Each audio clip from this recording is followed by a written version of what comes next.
Hey guys, welcome back to channel how to freeze frame in CapCut. So there is a step-by-step guide. So this is the video as you can see, and I want to just little part of frame.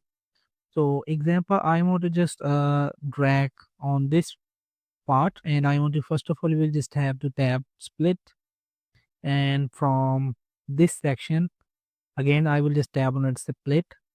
So you will just have to click on this part which you want to have freeze. So I will select this part, and as you can see there is an option of rotate, and in there the first option is freeze.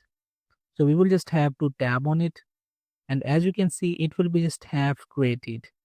So freeze means that your a part which you have selected, it is a picture in video. So we will just have to play and let's see.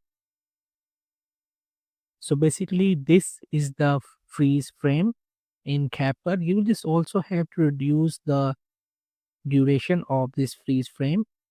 So that's it. Thank you so much for watching, guys.